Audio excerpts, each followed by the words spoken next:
Sir ಇವತ್ತು ಅಮಿತ್ ಶಾ ಅವರನ್ನ ರಾಜ್ಯ ಪ್ರವಾಸ ಕೈಗೊಂಡಿದ್ದಾರೆ. ಮೈಸೂರೆಲ್ಲ ವಿಸಿಟ್ ಮಾಡ್ತಾ ಇದ್ದಾರೆ. ಏನಂದರೆ CM ತವರು ಕ್ಷೇತ್ರದಿಂದಲೇ ಅಭಿಯಾನ ಸ್ಟಾರ್ಟ್ ಆಯ್ತು.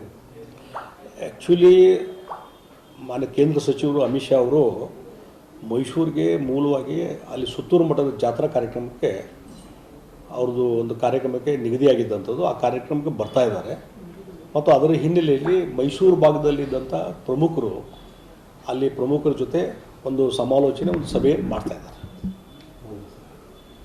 ಯಾಕಂದರೆ ಚುನಾವಣಾ ರಣಕಹ ಅಲ್ಲಿಂದ ಮಾಡ್ತದೆ ಹೆಂಗಂತ ಒಂದು ಜಾತ್ರಾ ಇದಕ್ಕೆ. ಈ ರಣಕಾಳೆ ಅನ್ನುವಂಥ ಶಬ್ದ ಪ್ರಯೋಗ ನೀವು ಮಾಡ್ತೀರಿ ಮಾಧ್ಯಮದವರು.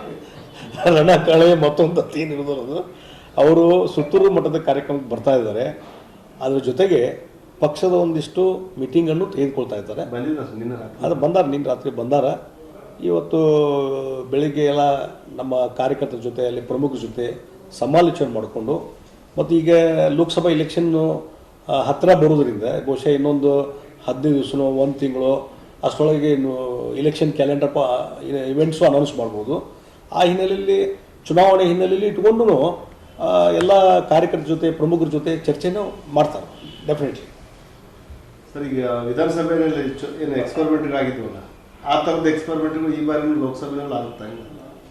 ಅಲ್ಲ, ಈಗ ಪಕ್ಷ ಯಾವ ರೀತಿ ತೀರ್ಮಾನ ತೆಗೆದುಕೊಳ್ತದೆ ಅದರ ಮೇಲೆ ನಡೆಯುವಂಥದ್ದು. ಈಗಾಗಲೇ ಈಗ ಉತ್ತರ ಭಾರತದ 3 ರಾಜ್ಯಗಳಲ್ಲಿ ಇವತ್ತು ಭಾರತೀಯ ಜನತಾ ಪಾರ್ಟಿ ಜೈಬೇರಿ ಬಾರಿಸಿದ್ದು ನಮಗೆಲ್ಲ ಗುರುತಿರುವಂಥದ್ದು.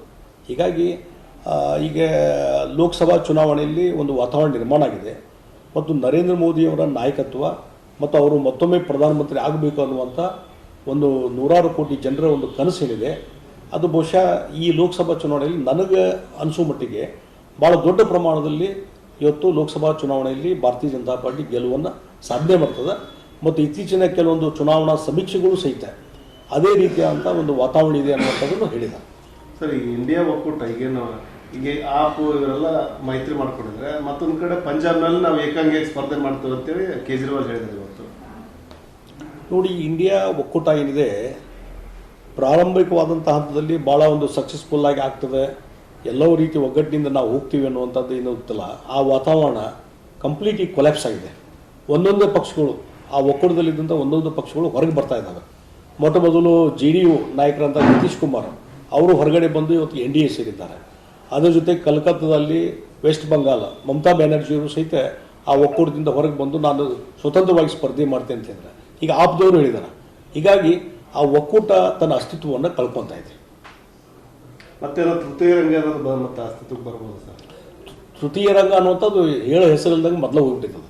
ಈ ತೃತೀಯ ರಂಗ ಅನ್ನುವಂಥದ್ದು ಇಲ್ಲ ಈಗ ದೇಶದಲ್ಲಿ ಎಲ್ಲಿಯೂ ಇಲ್ಲ. ಈಗ ಒಂದು NDA, ಒಂದು ಇಂಡಿಯಾ ಅಷ್ಟೇ.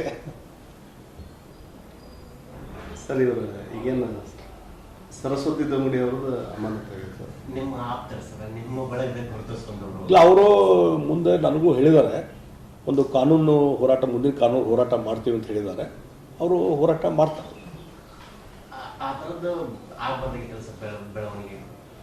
ಆಗಿದೆ. ಅದಕ್ಕೆ ನಮ್ಮ ಇಂಟರ್ನಲ್ ಏನು ಮಾತುಕತೆ ಆಗಿತ್ತು ಅದು ನಾನು ಡಿಸ್ಕ್ಲೋಸ್ ಮಾಡೋದಿಲ್ಲ.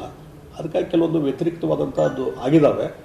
ಅದಕ್ಕೆ ಆ ಹಿನ್ನೆಲೆ ಇಟ್ಕೊಂಡು ಅವರು ಮುಂದೆ ಕಾನೂನು ಹೋರಾಟ ಮಾಡ್ತೀವಿ ಅಂತ ಹೇಳಿದ್ದಾರೆ. ಅದನ್ನು ಮಾಡ್ತಾರೆ. ಅಲ್ಲ ಸರ್, ನಿಮ್ಮ ಮೇಲೆ ಸೇಡಿಗಾಗಿ ಅವರನ್ನು ಬಲಿಪಶು ಮಾಡಿದ್ದಾರೆ ಅಂತ ಅಲ್ಲ, ಇದು ನೋಡಿ ಅಲ್ಲಿ ಒಂದು ಡಿವಿಷನಲ್ ಕಮಿಷನ್ ಲೆವೆಲಲ್ಲಿ ಆದಂಥ ಆರ್ಡರ್ ಇದು. ಅದಕ್ಕಾಗಿ ಅದ್ರ ಬಗ್ಗೆ ನಾನು ಈಗೇನು ಹೆಚ್ಚಿಗೆ ಮಾತಾಡೋದಿಲ್ಲ. ಮಾತಾಡೋ ಟೈಮ್ನಾಗ ಮಾತಾಡ್ತೀನಿ. ಸರ್, ಈಗ ಮೊನ್ನೆ ನಿಮ್ಮ ಮೀಟಿಂಗ್ನಾಗೂ ಆ ವಿಷಯ ಚರ್ಚೆ ಆಯಿತು ಅನ್ನೋದು ಒಂದು ದೊಂಗಡಿ ಅವ್ರ ಮೇಲೆ ಅಲ್ಲ, ಆಗಿದೆ, ಚರ್ಚೆ ಆಗಿದೆ. ಅದನ್ನ ವಿಡ್ರಾ ಮಾಡಬೇಕಂತೂ ಆಗಿತ್ತು. ಆದರೂ ಅದು ತಡ ಆಗಿದ್ದರಿಂದ ಎಲ್ಲ ಆರ್ಡರ್ಸ್ ಆಗಿದ್ದಾವೆ. ಅದಕ್ಕೆ ಅವರು ಮುಂದೆ ನೆಕ್ಸ್ಟ್ ಇರುವಂಥದ್ದು ಕಾನೂನು ಹೋರಾಟ. ಆ ಕಾನೂನು ಹೋರಾಟ ಮಾಡ್ತಾರೆ. ಎಲ್ಲೋ ಒಂದ್ಸಲ ನೀವು ವಾಪಸ್ BJP ಬಂದು ಅದು ಒಗ್ಗಟ್ಟು ಮುಂಚೆ ಥರ ಆಗ್ತಿಲ್ಲ ಅನ್ನೋದು ನೋಡ್ರಿ, ಅದನ್ನು ನನ್ನ ಕೈಗಿಲ್ಲ. ನಾನು ಒಂದು ಪಕ್ಷದ ಸಂಘಟನೆ ಮಾಡ್ಕೊಂಡು ಬಂದಂಥ ವ್ಯಕ್ತಿ, ಸಂಘಟನೆ ಬೆಳೆಸ್ಕೊಂಡು ಬಂದಂಥ ವ್ಯಕ್ತಿ. ನಾನು ಎಲ್ಲರೂ ಕೂಡ ಜೊತೆ ಹೊಂದಾಣಿಕೆ ಮಾಡ್ಕೊಂಡು ಹೋಗುವಂಥ ವ್ಯಕ್ತಿ. ಮತ್ತು ಬೇರೆಯವ್ರು ಹೊಂದಾಣಿಕೆ ನಾ ಏನು ಮಾಡೋಕ್ಕೆ ನಾನು ಜವಾಬ್ದಾರಿ ಅಲ್ಲ. ಮೊನ್ನೆ ಪ್ರವಾಸ ಮಾಡಿದ್ರಿ, ಇಂದೂರು, ಅಲ್ಲಿ RSS ಪ್ರಮುಖರನ್ನ ಭೇಟಿ ಆಗಿದ್ರು ಶೆಟ್ಟರ್ ಅವರು. ಇಲ್ಲ, ಇಂದೂರಿಗೆ ನಾನು ಹೋಗಿದ್ದು ನಮ್ಮ ರಾಜ್ಯಪಾಲರಂಥ ತ್ಯಾವರ್ ಚಂದ್ ಅವರು ಏನಿದ್ದಾರೆ, ಗೆಲೋಟ್ ಅವರು, ಅವರ ಮೊಮ್ಮಗನ ಮದುವೆಗೆ ನಾನು ಹೋಗಿದ್ದೆ. ಆ ಸಂದರ್ಭದಲ್ಲಿ ಅಲ್ಲಿ ಸಂಘದ ಹಿರಿಯರು ಬಂದಿರ್ತಾರೆ. ಆಗ ಇದಕ್ಕೆ ಇವನ್ ಸಂಘದ ಮೋಹನ್ ಭಾಗವತಜಿಯವರು ಹಿರಿಯರು ಅವರು ಬಂದಿರ್ತಾರೆ. ಅಟೆಂಡ್ ಆಗಿ ಹೋದ್ರು. ಅವ್ರಿಗೆ ನಮಗೇನು ಸಂಪರ್ಕ ಆಗಿಲ್ಲ ಆ ಕಾರ್ಯಕ್ರಮದಲ್ಲಿ. ಅವರು ಬಂದು ಆಶೀರ್ವಾದ ಮಾಡಿ ಅವ್ರು ಹೋದರು, ಮೊದಲೇ ಬೇಗನೆ ಬಂದು. ಆಮೇಲೆ ನಾವು ಬಸವರಾಜ್ ಹೊರಟ್ಟಿ ಇದ್ದರು, ಸಭಾಪತಿ ಅಶೋಕ್ ಅವರು ಇದ್ದರು, ಅಶ್ವಥ್ ನಾರಾಯಣ್ ಇದ್ದರು, ನಾವೆಲ್ಲ ಶಂಕರ್ ಪಾಟೀಲ್ ಇದ್ದರು. ಎಲ್ಲರೂ ಕೂಡಿ ನಾವು ಒಂದು ಕಡೆ ಇದ್ವಿ ಮತ್ತು ಅಲ್ಲಿ ಮ್ಯಾರೇಜ್ ಅಟೆಂಡ್ ಮಾಡಿ ನಾವು ಬಂದ್ವಿ. ಸರ್, ಶೆಟ್ಟರ್ ಗರ್ ವಾಪಸಿಂದ ಸಾಕಷ್ಟು ರಾಜಕೀಯ ಚರ್ಚೆಗಳಾಗ್ತಾವೆ. ಶೆಟ್ಟರ್ ಸುಖ ಸುಮ್ಮನೆ ಬಂದಿಲ್ಲ, ಏನೋ ಒಂದು ಅಜೆಂಡಾ ಇದೆ ಶೆಟ್ಟರದು ಅಂತ. ನಂದು ಯಾವುದೂ ಅಜೆಂಡಾ ಇಲ್ಲ. ಒಂದು ಹಿರಿಯರು ವರಿಷ್ಠರು ನಿಮಗೆ ಗೌರವ ಕೊಡ್ತೀವಿ, ನೀವು ಬನ್ನಿ ವಾಪಸ್ ಅಂತ ಹೇಳಿದರು. ರಾಜ್ಯದಲ್ಲಿ ಒತ್ತಡ ಇತ್ತು. ಆ ಹಿನ್ನೆಲೆಯಲ್ಲಿ ನಾನು ವರಿಷ್ಠರಿಗೆ ಭೇಟಿಯಾಗಿ ಮತ್ತು ಅವರು ನಿಮಗೇನು ಸ್ಥಾನಮಾನ ಗೌರವ ಏನು ಸಿಗಬೇಕು, ರೆಸ್ಪೆಕ್ಟು ಅದು ಕೊಡ್ತೀವಿ ಅಂತ ಹೇಳಿದ ಮೇಲೆ ನಾನು ಬಂದಿದ್ದೆ. ಅಲ್ಲ, ಒಂದು ಮಾತು ಹೇಳಿದ್ದೆ ಬರೋ ಟೈಮಲ್ಲಿ, ಎಲ್ಲಿ ನನಗೆ ಮಾನ ಹೋಗಿದ್ದೆ ಅಲ್ಲೇ ನಾನು ವಾಪಸ್ ಪಡಿತೀನಿ ಅನ್ನೋ ಒಂದು ಮಾತು. ಏನು ಅರ್ಥ ಸರ್? ಅದೇ ಎಲ್ಲಿ ನಾನು ಎಲ್ಲಿ ಹೇಳಿನಿ? ಅಲ್ಲ, ಡೆಲ್ಲಿ ಇದು ಇಲ್ಲ, ಎಲ್ಲಿ ಹೇಳಿಲ್ಲ. ಹಾಂ ಸರ್, ನಾನು ಎಲ್ಲಿ ಹೇಳಿಲ್ಲ. ಓಕೆ ಸರ್, ಇವತ್ತು ಅಮಿತ್ ಶಾ ಅವರ ರಾಜ್ಯ ಪ್ರವಾಸ ಕೈಗೊಂಡಿದ್ದಾರೆ. ಮೈಸೂರೆಲ್ಲ ವಿಸಿಟ್ ಮಾಡ್ತಾ ಇದ್ದಾರೆ. ಏನಂದರೆ CM ತವರು ಕ್ಷೇತ್ರದಿಂದಲೇ ಅಭಿಯಾನ ಸ್ಟಾರ್ಟ್ ಆಗ್ತದೆ. ಆ್ಯಕ್ಚುಲಿ ಮಾನ್ಯ ಕೇಂದ್ರ ಸಚಿವರು ಅಮಿತ್ ಶಾ ಅವರು ಮೈಸೂರಿಗೆ ಮೂಲವಾಗಿ ಅಲ್ಲಿ ಸುತ್ತೂರು ಮಠದ ಜಾತ್ರಾ ಕಾರ್ಯಕ್ರಮಕ್ಕೆ ಅವ್ರದ್ದು ಒಂದು ಕಾರ್ಯಕ್ರಮಕ್ಕೆ ನಿಗದಿಯಾಗಿದ್ದಂಥದ್ದು. ಆ ಕಾರ್ಯಕ್ರಮಕ್ಕೆ ಬರ್ತಾ ಇದ್ದಾರೆ ಮತ್ತು ಅದರ ಹಿನ್ನೆಲೆಯಲ್ಲಿ ಮೈಸೂರು ಭಾಗದಲ್ಲಿದ್ದಂಥ ಪ್ರಮುಖರು ಅಲ್ಲಿ ಪ್ರಮುಖರ ಜೊತೆ ಒಂದು ಸಮಾಲೋಚನೆ, ಒಂದು ಸಭೆ ಮಾಡ್ತಾ ಇದ್ದಾರೆ. ಯಾಕಂದ್ರೆ ಚುನಾವಣಾ ರಣಕಹ ಅಲ್ಲಿಂದ ಮಾಡ್ತದೆ ಹೆಂಗಂತ ಒಂದು ಜಾತ್ರಾ ಇದಕ್ಕೆ. ಈ ರಣಕಹಳೆ ಅನ್ನುವಂಥ ಶಬ್ದ ಪ್ರಯೋಗ ನೀವು ಮಾಡ್ತೀರಿ ಮಾಧ್ಯಮದವರು. ರಣಕಹಳೆ ಮತ್ತೊಂದು ಏನಿರೋದು, ಅವರು ಸುತ್ತೂರು ಮಠದ ಕಾರ್ಯಕ್ರಮಕ್ಕೆ ಬರ್ತಾ ಇದ್ದಾರೆ. ಅದ್ರ ಜೊತೆಗೆ ಪಕ್ಷದ ಒಂದಿಷ್ಟು ಮೀಟಿಂಗನ್ನು ತೆಗೆದುಕೊಳ್ತಾ ಇದ್ದಾರೆ. ಅದು ಬಂದಾರ, ನಿನ್ನ ರಾತ್ರಿ ಬಂದಾರ. ಇವತ್ತು ಬೆಳಿಗ್ಗೆ ಎಲ್ಲ ನಮ್ಮ ಕಾರ್ಯಕರ್ತರ ಜೊತೆ ಅಲ್ಲಿ ಪ್ರಮುಖರ ಜೊತೆ ಸಮಾಲೋಚನೆ ಮಾಡಿಕೊಂಡು ಮತ್ತು ಈಗ ಲೋಕಸಭಾ ಇಲೆಕ್ಷನ್ನು ಹತ್ತಿರ ಬರೋದ್ರಿಂದ ಬಹುಶಃ ಇನ್ನೊಂದು 15 ದಿವಸನೋ 1 ತಿಂಗಳು ಅಷ್ಟರೊಳಗೆ ಇನ್ನು ಇಲೆಕ್ಷನ್ ಕ್ಯಾಲೆಂಡರ್ ಇವೆಂಟ್ಸು ಅನೌನ್ಸ್ ಮಾಡ್ಬೋದು. ಆ ಹಿನ್ನೆಲೆಯಲ್ಲಿ ಚುನಾವಣೆ ಹಿನ್ನೆಲೆಯಲ್ಲಿ ಇಟ್ಕೊಂಡು ಎಲ್ಲ ಕಾರ್ಯಕರ್ತರ ಜೊತೆ ಪ್ರಮುಖರ ಜೊತೆ ಚರ್ಚೆನೂ ಮಾಡ್ತಾರೆ ಡೆಫಿನೆಟ್ಲಿ.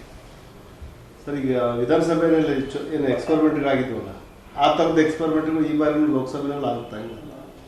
ಅಲ್ಲ, ಈಗ ಪಕ್ಷ ಯಾವ ರೀತಿ ತೀರ್ಮಾನ ತೆಗೆದುಕೊಳ್ತದೆ ಅದ್ರ ಮೇಲೆ ನಡೆಯುವಂಥದ್ದು. ಈಗಾಗಲೇ ಈಗ ಉತ್ತರ ಭಾರತದ 3 ರಾಜ್ಯಗಳಲ್ಲಿ ಇವತ್ತು ಭಾರತೀಯ ಜನತಾ ಪಾರ್ಟಿ ಜೈಬೇರಿ ಬಾರಿಸಿದ್ದು ನಮಗೆಲ್ಲ ಗುರುತಿರುವಂಥದ್ದು.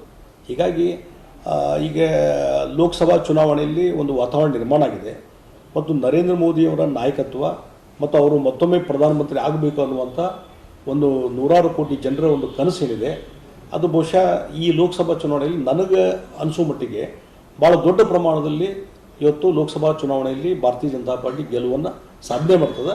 ಮತ್ತು ಇತ್ತೀಚಿನ ಕೆಲವೊಂದು ಚುನಾವಣಾ ಸಮೀಕ್ಷೆಗಳು ಸಹಿತ ಅದೇ ರೀತಿಯಾದಂಥ ಒಂದು ವಾತಾವರಣ ಇದೆ ಅನ್ನುವಂಥದ್ದನ್ನು ಹೇಳಿದ್ದಾರೆ. ಸರ್, ಈಗ ಇಂಡಿಯಾ ಒಕ್ಕೂಟ ಈಗೇನು ಈಗ ಆಪು ಇವರೆಲ್ಲ ಮೈತ್ರಿ ಮಾಡ್ಕೊಂಡಿದ್ದಾರೆ. ಮತ್ತೊಂದು ಕಡೆ ಪಂಜಾಬ್ನಲ್ಲಿ ನಾವು ಏಕಾಂಗಿಯಾಗಿ ಸ್ಪರ್ಧೆ ಮಾಡ್ತೇವೆ ಅಂತೇಳಿ ಕೇಜ್ರಿವಾಲ್ ಹೇಳಿದ್ದಾರೆ ಇವತ್ತು. ನೋಡಿ, ಇಂಡಿಯಾ ಒಕ್ಕೂಟ ಏನಿದೆ ಪ್ರಾರಂಭಿಕವಾದಂಥ ಹಂತದಲ್ಲಿ ಭಾಳ ಒಂದು ಸಕ್ಸಸ್ಫುಲ್ಲಾಗಿ ಆಗ್ತದೆ, ಎಲ್ಲವೂ ರೀತಿ ಒಗ್ಗಟ್ಟಿನಿಂದ ನಾವು ಹೋಗ್ತೀವಿ ಅನ್ನುವಂಥದ್ದು ಏನು ಗೊತ್ತಿಲ್ಲ. ಆ ವಾತಾವರಣ ಕಂಪ್ಲೀಟ್ಲಿ ಕೊಲ್ಯಾಪ್ಸ್ ಆಗಿದೆ. ಒಂದೊಂದು ಪಕ್ಷಗಳು ಆ ಒಕ್ಕೂಟದಲ್ಲಿದ್ದಂಥ ಒಂದೊಂದು ಪಕ್ಷಗಳು ಹೊರಗೆ ಬರ್ತಾ ಇದ್ದಾವೆ. ಮೊಟ್ಟ ಮೊದಲು JDU ನಾಯಕರಂಥ ನಿತೀಶ್ ಕುಮಾರ್ ಅವರು ಹೊರಗಡೆ ಬಂದು ಇವತ್ತು NDA ಸೇರಿದ್ದಾರೆ. ಅದರ ಜೊತೆ ಕಲ್ಕತ್ತಾದಲ್ಲಿ ವೆಸ್ಟ್ ಬಂಗಾಳ ಮಮತಾ ಬ್ಯಾನರ್ಜಿಯವರು ಸಹಿತ ಆ ಒಕ್ಕೂಟದಿಂದ ಹೊರಗೆ ಬಂದು ನಾನು ಸ್ವತಂತ್ರವಾಗಿ ಸ್ಪರ್ಧೆ ಮಾಡ್ತೇನೆ ಅಂತ ಹೇಳಿದ್ರೆ ಈಗ ಆಪ್ದವರು ಹೇಳಿದ್ದಾರೆ. ಹೀಗಾಗಿ ಆ ಒಕ್ಕೂಟ ತನ್ನ ಅಸ್ತಿತ್ವವನ್ನು ಕಳ್ಕೊತಾ ಇದೆ. ಮತ್ತೇನೋ ತೃತೀಯ ರಂಗ ಏನಾದ್ರು ಮತ್ತೆ ಅಸ್ತಿತ್ವಕ್ಕೆ ಬರ್ಬೋದು ಸರ್? ತೃತೀಯ ರಂಗ ಅನ್ನುವಂಥದ್ದು ಹೇಳೋ ಹೆಸರಿಲ್ದಂಗೆ ಮೊದಲು ಹೋಗ್ಬಿಟ್ಟಿರ್ತದೆ. ಈ ತೃತೀಯ ರಂಗ ಅನ್ನುವಂಥದ್ದು ಇಲ್ಲ ಈಗ ದೇಶದಲ್ಲಿ ಎಲ್ಲಿಯೂ ಇಲ್ಲ. ಈಗ ಒಂದು NDA ಒಂದು ಇಂಡಿಯಾ ಅಷ್ಟೇ. ಸರ್, ಇವರು ಈಗೇನು ಸರಸ್ವತಿ ದೊಂಗಡಿ ಅವ್ರದ್ದು ಅಮಾನತ್ ಆಗಿತ್ತು. ನಿಮ್ಮ ಆಪ್ತರ ಸರ್, ನಿಮ್ಮ ಬಳಗದಲ್ಲಿ ಗುರುತಿಸ್ಕೊಂಡವರು ಇಲ್ಲ, ಅವರು ಮುಂದೆ ನನಗೂ ಹೇಳಿದ್ದಾರೆ ಒಂದು ಕಾನೂನು ಹೋರಾಟ, ಮುಂದಿನ ಕಾನೂನು ಹೋರಾಟ ಮಾಡ್ತೀವಿ ಅಂತ ಹೇಳಿದ್ದಾರೆ. ಅವರು ಹೋರಾಟ ಮಾಡ್ತಾರೆ. ಆ ಥರದ್ದು ಆಗಬಾರ್ದಾಗಿತ್ತು ಸರ್ ಬೆಳವಣಿಗೆ ಆಗಿದೆ. ಅದಕ್ಕೆ ನಮ್ಮ ಇಂಟರ್ನಲ್ ಏನು ಮಾತುಕತೆ ಆಗಿತ್ತು ಅದು ನಾನು ಡಿಸ್ಕ್ಲೋಸ್ ಮಾಡೋದಿಲ್ಲ. ಅದಕ್ಕಾಗಿ ಕೆಲವೊಂದು ವ್ಯತಿರಿಕ್ತವಾದಂಥದ್ದು ಆಗಿದ್ದಾವೆ. ಅದಕ್ಕೆ ಆ ಹಿನ್ನೆಲೆ ಇಟ್ಕೊಂಡು ಅವರು ಮುಂದೆ ಕಾನೂನು ಹೋರಾಟ ಮಾಡ್ತೀವಿ ಅಂತ ಹೇಳಿದ್ದಾರೆ. ಅದನ್ನು ಮಾಡ್ತಾರೆ. ಅಲ್ಲ ಸರ್, ನಿಮ್ಮ ಮೇಲೆ ಸೇಡಿಗಾಗಿ ಅವ್ರನ್ನ ಬಲಿಪಶು ಮಾಡಿದಾರೆ ಅಂತ ಅಲ್ಲ, ಇದು ನೋಡಿ ಅಲ್ಲಿ ಒಂದು ಡಿವಿಷನಲ್ ಕಮಿಷನರ್ ಲೆವೆಲಲ್ಲಿ ಆದಂಥ ಆರ್ಡರ್ ಇದು. ಅದಕ್ಕಾಗಿ ಅದ್ರ ಬಗ್ಗೆ ನಾನು ಈಗೇನು ಹೆಚ್ಚಿಗೆ ಮಾತಾಡೋದಿಲ್ಲ. ಮಾತಾಡೋ ಟೈಮ್ದಾಗ ಮಾತಾಡ್ತೀನಿ. ಸರ್ ಈಗ ಮೊನ್ನೆ ನಿಮ್ಮ ಮೀಟಿಂಗ್ನಾಗೂ ಆ ವಿಷಯ ಚರ್ಚೆ ಆಯಿತು ಅನ್ನೋದೊಂದು ದೊಂಗಡಿಯವ್ರ ಮೇಲೆ ಆಯ್ತು. ಅಲ್ಲ ಆಗಿದೆ ಚರ್ಚೆ ಆಗಿದೆ. ಅದನ್ನ ವಿಡ್ರಾ ಮಾಡಬೇಕಂತೂ ಆಗಿತ್ತು. ಆದರೂ ಅದು ತಡ ಆಗಿದ್ದರಿಂದ ಎಲ್ಲ ಆರ್ಡರ್ಸ್ ಆಗಿದ್ದಾವೆ. ಅದಕ್ಕೆ ಅವರು ಮುಂದೆ ನೆಕ್ಸ್ಟ್ ಇರುವಂಥದ್ದು ಕಾನೂನು ಹೋರಾಟ. ಆ ಕಾನೂನು ಹೋರಾಟ ಮಾಡ್ತಾರೆ. ಎಲ್ಲೋ ಒಂದು ಕಡೆ ನೀವು ವಾಪಸ್ ಬಿಜೆಪಿಗೆ ಬಂದು ಅದು ಒಗ್ಗಟ್ಟು ಮುಂಚೆ ಥರ ಆಗ್ತಿಲ್ಲ ಅನ್ನೋದು ನೋಡ್ರಿ, ಅದನ್ನು ನನ್ನ ಕೈಗಿಲ್ಲ. ನಾನು ಒಂದು ಪಕ್ಷದ ಸಂಘಟನೆ ಮಾಡ್ಕೊಂಡು ಬಂದಂಥ ವ್ಯಕ್ತಿ, ಸಂಘಟನೆ ಬೆಳೆಸ್ಕೊಂಡು ಬಂದಂಥ ವ್ಯಕ್ತಿ. ನಾನು ಎಲ್ಲರೂ ಕೂಡ ಜೊತೆ ಹೊಂದಾಣಿಕೆ ಮಾಡ್ಕೊಂಡು ಹೋಗುವಂಥ ವ್ಯಕ್ತಿ. ಮತ್ತು ಬೇರೆಯವ್ರು ಹೊಂದಾಣಿಕೆ ನಾ ಏನು ಮಾಡೋಕ್ಕೆ ನಾನು ಜವಾಬ್ದಾರಿ ಅಲ್ಲ. ಸರ್ ಮೊನ್ನೆ ಪ್ರವಾಸ ಮಾಡಿದ್ರಿ, ಇಂದೂರು ಅಲ್ಲಿ RSS ಪ್ರಮುಖರನ್ನ ಭೇಟಿ ಆಗಿದ್ರು ಶೆಟ್ಟರ್ ಅವರು. ಇಲ್ಲ, ಇಂದೂರಿಗೆ ನಾನು ಹೋಗಿದ್ದು ನಮ್ಮ ರಾಜ್ಯಪಾಲರಂಥ ತ್ಯಾವರ್ ಚಂದ್ ಅವರು ಏನಿದ್ದಾರೆ ಗೆಲೋಟ್ ಅವರು, ಅವರ ಮೊಮ್ಮಗನ ಮದುವೆಗೆ ನಾನು ಹೋಗಿದ್ದೆ. ಆ ಸಂದರ್ಭದಲ್ಲಿ ಅಲ್ಲಿ ಸಂಘದ ಹಿರಿಯರು ಬಂದಿರ್ತಾರೆ. ಆಗ ಇದಕ್ಕೆ ಇವನ್ ಸಂಘದ ಮೋಹನ್ ಭಗವತಜಿಯವರು ಹಿರಿಯರು ಅವರು ಬಂದಿದ್ರು, ಅಟೆಂಡ್ ಆಗಿ ಹೋದ್ರು. ಅವ್ರಿಗೆ ನಮಗೇನು ಸಂಪರ್ಕ ಆಗಿಲ್ಲ ಆ ಕಾರ್ಯಕ್ರಮದಲ್ಲಿ. ಅವರು ಬಂದಿದ್ರು, ಬಂದು ಆಶೀರ್ವಾದ ಮಾಡಿ ಅವ್ರು ಹೋದರು. ಮೊದಲೇ ಬೇಗನೆ ಬಂದು ಆಮೇಲೆ ನಾವು ಬಸವರಾಜ್ ಹೊರಟ್ಟಿದ್ರು, ಸಭಾಪತಿ ಅಶೋಕ್ ಅವರಿದ್ದರು, ಅಶ್ವಥ್ ನಾರಾಯಣ್ ಇದ್ದರು, ನಾವೆಲ್ಲ ಶಂಕರ್ ಪಾಟೀಲ್ ಇದ್ದರು. ಎಲ್ಲರೂ ಕೂಡಿ ನಾವು ಒಂದು ಕಡೆ ಇದ್ವಿ ಮತ್ತು ಅಲ್ಲಿ ಮ್ಯಾರೇಜ್ ಅಟೆಂಡ್ ಮಾಡಿ ನಾವು ಬಂದ್ವಿ. ಸರ್ ಶೆಟ್ಟರ್ ಗರ್ ವಾಪಸಿಂದ ಸಾಕಷ್ಟು ರಾಜಕೀಯ ಚರ್ಚೆಗಳಾಗ್ತಾವೆ. ಶೆಟ್ಟರ್ ಸುಖ ಸುಮ್ಮನೆ ಬಂದಿಲ್ಲ, ಏನೋ ಒಂದು ಅಜೆಂಡಾ ಇದೆ ಶೆಟ್ಟರದು ಅಂತ. ನಂದು ಯಾವುದೂ ಅಜೆಂಡಾ ಇಲ್ಲ. ಒಂದು ಹಿರಿಯರು ವರಿಷ್ಠರು ನಿಮಗೆ ಗೌರವ ಕೊಡ್ತೀವಿ, ನೀವು ಬನ್ನಿ ವಾಪಸ್ ಅಂತ ಹೇಳಿದರು. ರಾಜ್ಯದಲ್ಲಿ ಒತ್ತಡ ಇತ್ತು. ಆ ಹಿನ್ನೆಲೆಯಲ್ಲಿ ನಾನು ವರಿಷ್ಠರಿಗೆ ಭೇಟಿಯಾಗಿ ಮತ್ತು ಅವರು ನಿಮಗೇನು ಸ್ಥಾನಮಾನ ಗೌರವ ಏನು ಸಿಗಬೇಕು, ರೆಸ್ಪೆಕ್ಟು ಅದು ಕೊಡ್ತೀವಿ ಅಂತ ಹೇಳಿದ ಮೇಲೆ ನಾನು ಬಂದಿದ್ದೆ. ಅಲ್ಲ, ಒಂದು ಮಾತು ಹೇಳಿದ್ದೆ ಬರೋ ಟೈಮಲ್ಲಿ, ಎಲ್ಲಿ ನನಗೆ ಮಾನ ಹೋಗಿದ್ದೆ ಅಲ್ಲೇ ನಾನು ವಾಪಸ್ ಪಡಿತೀನಿ ಅನ್ನೋ ಒಂದು ಮಾತು. ಏನು ಅರ್ಥ ಸರ್? ಅದೇ ಎಲ್ಲಿ ನಾನು ಎಲ್ಲಿ ಹೇಳಿನಿ? ಅಲ್ಲ, ಡೆಲ್ಲಿ ಇದು ಇಲ್ಲ, ಎಲ್ಲಿ ಹೇಳಿಲ್ಲ. ಹಾಂ ನಾನು ಎಲ್ಲಿ ಹೇಳಿಲ್ಲ. ಓಕೆ.